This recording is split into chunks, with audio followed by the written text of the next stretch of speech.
Hello, and welcome to Coach Connect Office Hours with the Muse and Fairygodboss. My name is Ann M. Kelly, and I'm a career coach with the Muse and Fairygodboss. I am really excited to be with you today answering questions about your career journey with a focus on when to start and how to navigate each step of a successful job search. But feel free to ask questions on anything career related. All career questions are truly welcome. So I'm delighted to get the talk started. We did receive questions ahead of time before today's session, so I'm going to address a few of those. If you have other questions, just drop them in the chat, and I'm going to try to address as many questions as possible. So I have been looking forward to sharing this first question with you and answering it. It says, after a 3-year career break, what steps should I take to re-enter the tech industry as a UI designer? What changes should I make to my resume? And how should I approach job applications while addressing my career break to HR? So we've got a number of questions within here, but our theme is, how do you re-enter the workforce after you've had a break? So the first thing I want to tell you is, let's get to that question of what do I say? Because people always want to say, how do I talk about that break that I have? You talk about it in the way that's comfortable to you.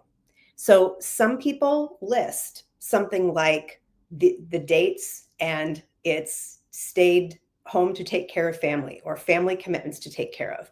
Some people, if you've done different work during that time, say you did some project management work or you project managed things like an event for a nonprofit, you might want to I could put Ann Kelly Consulting, and I could put down that I did project management and help raise funds for nonprofit organizations during that time. It's what you feel comfortable with and always what's honest and accurate. But it doesn't have to be a deep dive into the specifics of what you were doing. It's about having an answer, not having the perfect answer or too much of an answer, or to have to justify yourself to strangers. It's just having an answer. So when we talk about what steps do we take to re-enter the workforce, two things come to mind immediately. So we're talking about when in job searches do we do things. The first step is start reconnecting with people who have that same work in UI.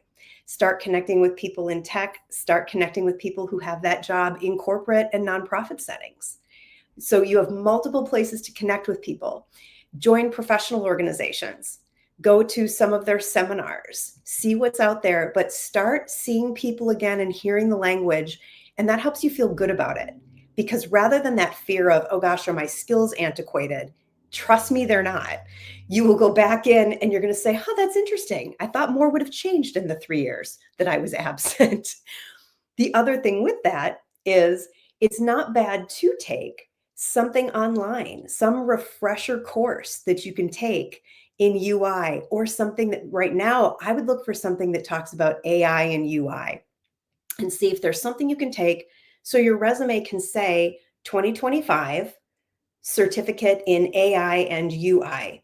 And that way 2025 says sometime this year, and you've got 11 months to do it or 10 months to do it, you've got time to complete it. Your best intention is you're going to get that done during that time period. All right, let's go to our next question. The next question is, I am seeking to make a career change and leave the company that I've been with for over 10 years. I've just finished graduate school and don't have titled experience in my desired field. This is also the first time I'm seeking employment that's not entry level. What are the first steps I should take in this job search? All right, so when I'm looking at this question, we're talking about career change. We're talking about a pivot. So this is exciting. You've gained new knowledge. You're looking forward to going to a new career, start something fresh. But what I see coming off the page first is, I don't have any titled experience in my desired field.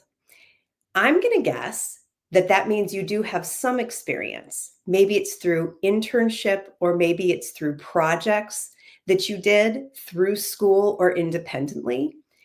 We shouldn't discount work that we've done, tasks, experience that we have, that wasn't paid and with a fancy title. The work is the work. An apple is an apple, an orange is an orange. So don't hide that. Make sure that that's there. It can be under, you could even put in your resume that you've been in graduate school and list those projects or that experience that you had while you were in school. That can help create that transition from the work you had to the work that you're planning to do. Now, another thing that's in here is this is the first time I'm seeking employment that's not entry level. This is always a really tough decision. And it is something that you're going to encounter this more than once in your career. Sometimes it's about pivoting. Sometimes it's about we've been downsized or we've taken a break. We don't always go back into the workforce right where we were when we left. Sometimes if we want to pivot our career, change it, try something new, we might have to take a slight dip in our career, in the title and the role, slight. I'm not saying we go all the way back to start at square one. You don't need to. You have 10 years of experience of being in the workforce. But we do have to consider, might we have to take just a slight dip? And even if you take the dip, you're going to go faster than other people who are in that position because you have your 10 years of experience. But it's not always possible to go at the same level we were and had built that expertise and have an organization say, I will take a chance on you. And absolutely, let me just keep you at your same level where you are and keep you moving forward. All right. So then what steps should I take in this job search? Actually, it's the same advice, right? For the person who had the 3-year career break is start connecting. There is nothing better than a lovely message from someone that says, I'm in school, I'm studying what you do. Do you have a couple minutes to talk to me? When we are on the typing end and the asking end, we are so nervous about it. 1,000 excuses come up. Oh, I wasn't raised that way. Oh, I'm not going to bother a stranger. Who would want to talk to me? They're busy with their day. But I want you to think about it from the other side of things. We all go about our day and our work. And you get a message in from somebody that says, oh, your work is exciting to me. Will you tell me about it? It kind of stops you for a second. And it's this really lovely compliment of, okay, all right. How do I talk to this person and not say, okay, there are parts of this that are not fun and not exciting? And so what you give people when you extend out and ask is you actually give them a spark. And they get to then think about what are the parts I like about what I do or what I like about my organization. So the first thing you want to do in that job search, start finding those connections, start reaching out to people and always professional organizations and say, I am a student, I am beginning my job search, or I've just started my job search. And I think you're going to find some warm reception by people who you'd probably want to work with in your new industry. All right. And I'm going to look for my starred questions. Here we go. I've got some starred questions. Let me go here. All right. First one, is it hard to find a remote job? I'm going to give you an answer of we don't know what hard means. Usually that means how fast can I find a job? And are there a lot of those jobs out there? And who are they looking to hire? So is it harder to find a remote job than an in-person job? Jobs come in all varieties and sizes now. It's going to be harder to find a remote job if you're not actively seeking different places to look specifically for remote work. Fairygodboss and the Muse have great resources for looking for remote jobs. The other thing I would say is if a job does not say on-site, or if it says hybrid or it says nothing, if it says hybrid or it says nothing or it says remote, apply. I have clients who have been able to make deals with organizations once they get an offer. So I'm not saying that you're going to definitely be able to convert a job that's in person to remote, but you might find that there's a statement out there by the organization of this job is in person, everybody has to be here. But by the time you go through the interview process, you realize that there's a lot more flexibility, or the manager says, I don't care if anybody's here. Let's, get your work done. That's what I need people to do. So that would be my answer to you on that. All right. We have one that says actively looking for a job, but trying to understand why I don't hear back, even though I have good expertise and appear to be a good match. So let me assure everyone, anytime you apply for a job, we have to set our expectations that you're not going to hear back and you're not going to hear back personally. And I'm going to give you the business reason for that. HR, and especially recruiting, is a cost center for an organization.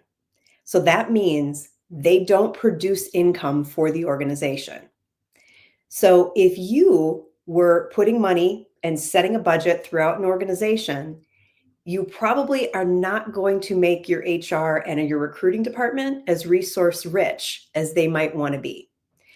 There are so few people who are trying to handle all of the application processes in recruiting for so many different departments and jobs that there is not physically time for them to respond personally to everything. But what I will say is, if you are on LinkedIn and can find that job on LinkedIn, if you can find a recruiter that's listed or a recruiter at the organization, send them that message on LinkedIn that's a push message. And by push, I mean you're not expecting a reply. You send the message that says, "Hi, just wanted to let you know that I applied for the job as the XYZ in X department, whatever info you have. I really hope I'm part of your interview process. Please reach out if I can answer any questions." It can get noted because they're looking at different places and they're looking to see who's active and who's talking to people. So that time spent sending something without thinking, okay, but I deserve a reply, or isn't it just etiquette? If I reach out, shouldn't you reply? Isn't that the polite thing to do? There's a legitimate reason why they don't have the time or resource to do it. But you can control sending that message out. So try that and see if that helps a little bit. I would also say, for not hearing back, this is when having networked within the organization before applying or during the application process, someone else might be able to help you understand what's going on with the actual job. All right. So let me see some questions here. All right, here's another one. My question is, I worked for a company for 21 years, good for you, and had a good handle on the large org that I worked for. But nothing we did was data driven. So I got a PhD and I'm about to graduate now. I have 20 years experience and a lot of life experience that helps me solve problems, but I'm in the beginning of my PhD career. I'm in HR related roles and my experience is HR adjacent, but I was never located in an HR department. How in the world do I figure out what level of jobs to apply to? Love the voice of this question. How in the world do I figure out what level of jobs to apply to? Let me just say that you're not alone in being confused when you are looking at different jobs and wondering, is this appropriate for my level? There are a couple industries that I tell people, if you're looking in those industries, do not be a bit surprised and know it's not you when you can't figure out if the job is entry level or it's a vice president, because the way they're written, you'd think they'd be the opposite of what they are. Job descriptions can sometimes be confusing. So reading them across different industries, across different sectors, across different companies can help you start to pick out sort of keywords about things. When we are talking about degrees or requirements for the job, years of experience is one category, and then degrees are different categories. Some organizations are very much going to value that you're getting the PhD or on that track, and that soon you'll have a PhD. Other organizations are going to say, well, I'm not going to pay you more just because you have that. So it's this process of working on networking. Oh, goodness, there's a theme. Isn't there always a theme? But talking, if you're in your PhD program, talk to professors, talk to graduates of the program, talk to alumni, graduates, alumni, talk to other people in the program. And at this point, talk to everybody. because everybody is going to be at a different organization. Organizations are set up differently. And by talking to people, they'll be able to connect you with people who can also help answer this kind of question. So, something I want you to think about with PhD, you're trying to answer questions. But when you're job searching, it's a little bit of a campaign for yourself. You're promoting yourself, it's a marketing campaign. So, please, as you are in an academic mindset, remember that each person you talk to, you're letting them answer the question. If you get repetitive answers, don't say, well, I don't need to talk to anybody else. The question was answered. It's not 100% about getting the question answered. It's about you have a great question to go to different people and get their opinion, which the bigger takeaway is you will now have a new connection with someone. And that someone will help you, will lead to finding out which job might be a job that you're interested in. Okay. I have another one here. It says, I've done everything in my job search. Networking, jobs boards, personal connections, industry groups, coffee chats, personalized resumes and cover letters, writing regularly on LinkedIn, etc., and a fair amount of interviews, including being in the final round of several times. I still don't have a job. What else can I do to get the offer? I would agree they are doing everything. Those are all the places and categories that we all have to work on simultaneously when we are looking for employment and a new job. So I agree. The person who wrote this question, please pat yourself on the back. Please keep a star chart for every one of those things you're doing, as should everybody else. You're doing all the things you are in control of. And that's what we have to track in terms of our success in our job search. Because if we wait until it's the final offer, that's way too much waiting and effort and time to finally say something positive and nice to ourselves. So reward yourself for all of that. What I would look at here is if you've been in the final round several times, that's fantastic. There are organizations that have teams that specifically reach out to people who were the number 2 or the number 3 pick, because essentially if the number 1 person had turned it down, the number 2 person would be up for the job. You're not ranked. You're really just 3 people in a row for the job, or 2 people. Either one of you would be a good pick, and the organization just has to make a decision on who it's going to be. And at some point, it sometimes even becomes a little random. It's not as scientific or data driven as we might think. So ideas of what else could you be doing? Are you asking for the job? And let me tell everybody what I mean by this. We think that by showing up, going through all these interviews, creating presentations, driving ourselves sometimes to in-person interview, all of these things that we do clearly show we want the job. But there is a fundamental difference between implying something and saying something. So it's important during interviews, even those first round interviews, to say, just the last thing I want to leave you with is I really want to be a career coach at the Muse. So if there's any more information about me you need that helps you see me as that one of your career coaches, I am happy to provide that. So thank you again for your time today. You've answered my questions. Can't wait for the next part of the process. That's something most people don't do.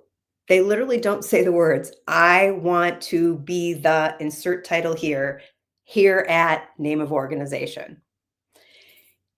What we do is we say, well, this has just been so great. Thanks for answering all of my questions. I'm even more excited about the opportunity.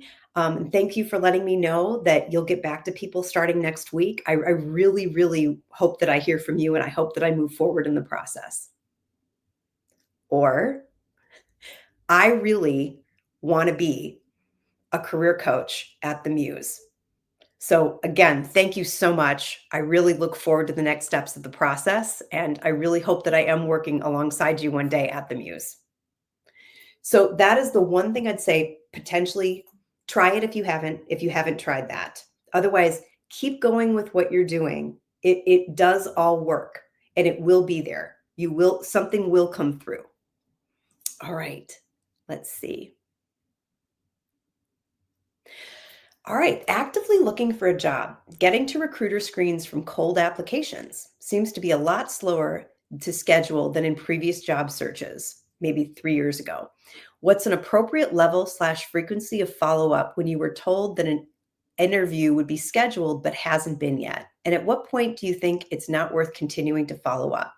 For example, I have one role where I'm following up weekly and have been for 3 weeks, and another where it's been a week. Great question.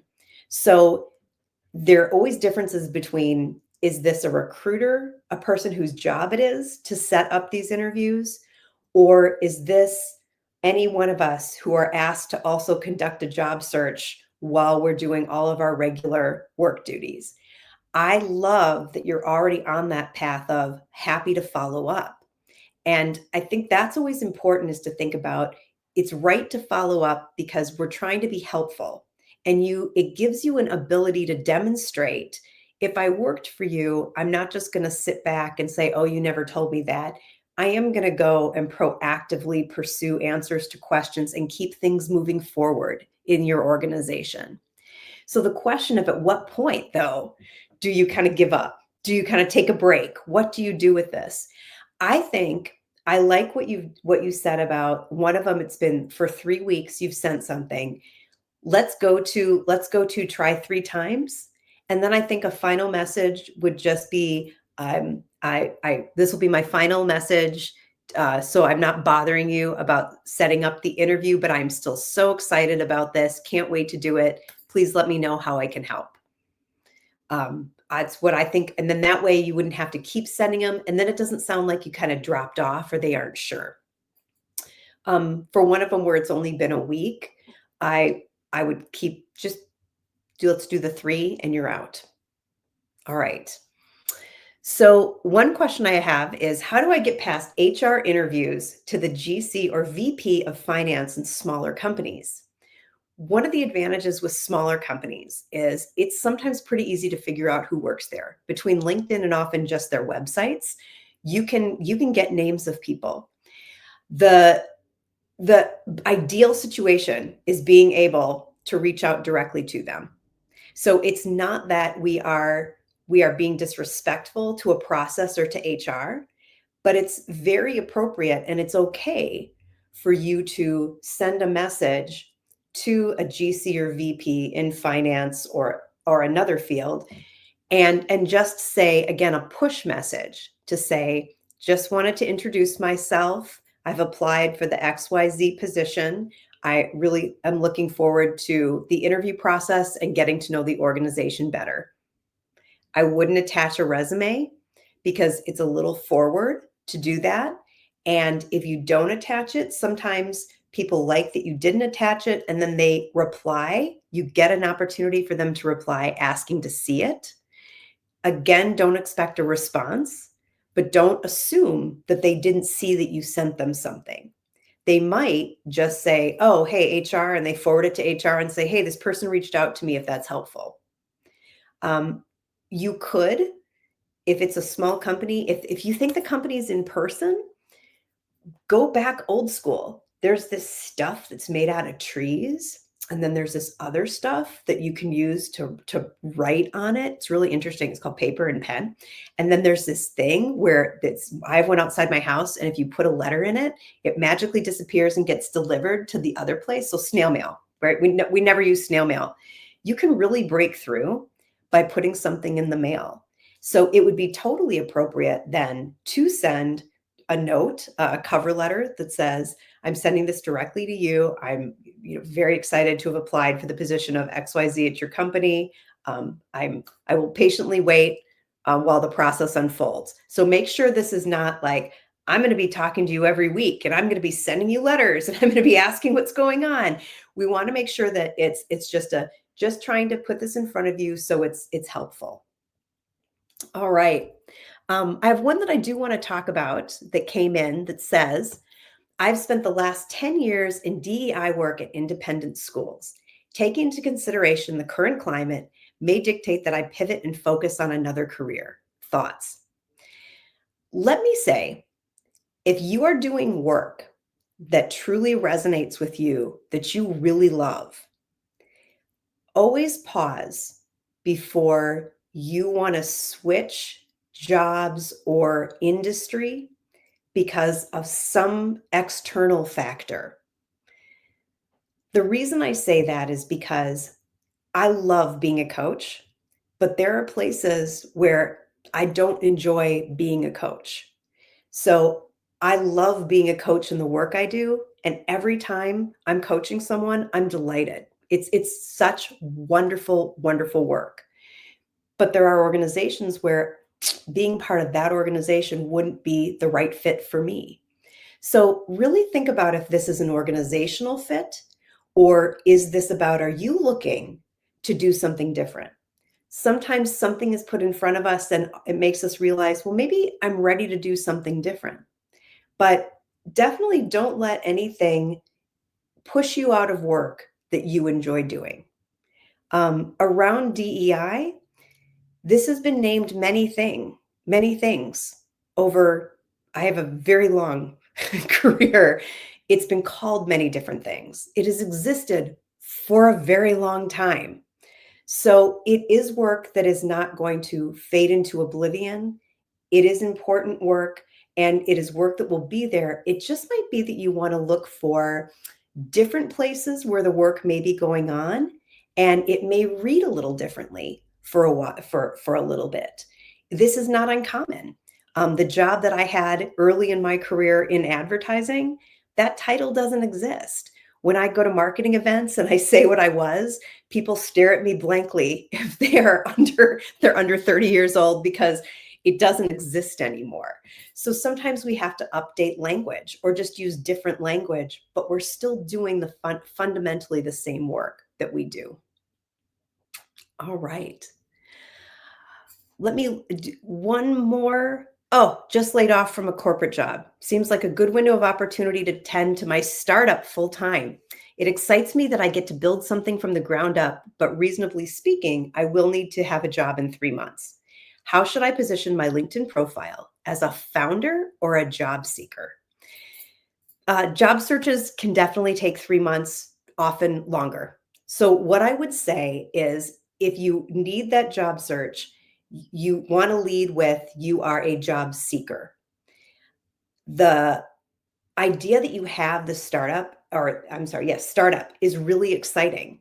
So think about where it's going to, from a marketing standpoint, where should you put it so it best represents you? It might be that you put it in a different section, a ladder section on your resume, and not at the top of your experience. The only reason I say that is some organizations are going to say, well, what do you really want to do? Do you want to run your own company, or do you want to come and work at my company? So just think about that as you're thinking about where to put it. All right. Well, everybody, we are getting to closing time. So I want to say that I really am happy that you were all here today and you took the time to put such great questions in the chat. Thanks for attending Coach Connect office hours with the Muse and Fairy God Boss. Thank you for trusting us with your brilliant and honest questions. We have office hours on a regular basis, so please do come back next month. There will be another Muse Fairy Godboss coach here providing more advice on other topics, so join us. If you would like more career advice, I really encourage you to go to Coach Connect through the Muse and book time with me or any one of the other amazing coaches there. Make that investment in time for you and know that you and your career matter. Thank you so much again for your time. Have a great rest of the week and even that weekend coming up. I will see you in coaching where we can celebrate you.